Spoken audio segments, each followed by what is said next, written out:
ചരിത്രം. ഞാനും നിങ്ങളുമൊക്കെ ജനിച്ചു കഴിഞ്ഞാൽ നമ്മുടെ ചരിത്രം ആരെങ്കിലും എഴുതുന്നുണ്ടല്ലോ, എഴുതിയാൽ ഒത്ത.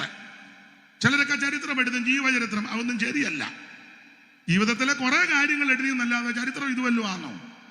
ഓ, രണ്ടുപേര് തമ്മിൽ അടി ഉണ്ടാക്കി, ഉടക്കുണ്ടാക്കി, ബഹളമുണ്ട്, അതുവല്ലോ എഴുതുമോ ഇതിനകത്ത്?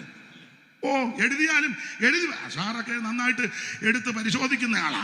അവർക്കൊക്കെ നന്നായിട്ട് എഴുതിയാലും അങ്ങനെയുള്ള രംഗം വരുമ്പോൾ പറഞ്ഞത്, അങ്ങനെ ഇരിക്കുമ്പോൾ ചില അപസ്വരങ്ങൾ ഉണ്ടായി, വിസ്താര ഭയത്താൽ വിട്ടുകളയുന്നെന്ന്.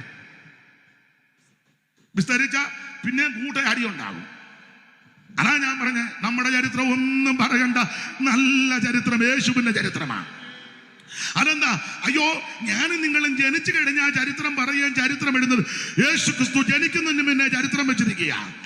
എന്തുവാ അവിടുന്ന് ജനിച്ചത്? കൊരിന്ത്യലേഖനം 15 വായിക്കുന്നത് തിരുവെടുത്ത് പറഞ്ഞതുപോലെ അവൻ സ്വത്രം മരിച്ചതും അടക്കപ്പെട്ടതും ഉയർത്തെഴുന്നേറ്റതും. ഒന്ന് കയറ്റി പറഞ്ഞാൽ തിരുവെടുത്ത് പറഞ്ഞതുപോലെ ഇങ്ങോട്ട് വന്നതും ഇവിടെ ജീവിച്ചതും ഇവിടെ കഷ്ടം സഹിച്ചതും ഇവിടെ മരിച്ചതും ഇവിടെ അടക്കപ്പെട്ടതും ഉയർത്തപ്പെട്ടതും ജനിക്കുന്നതിന് മുമ്പേ ചരിത്രം എഴുതി വെച്ചിരിക്കുക.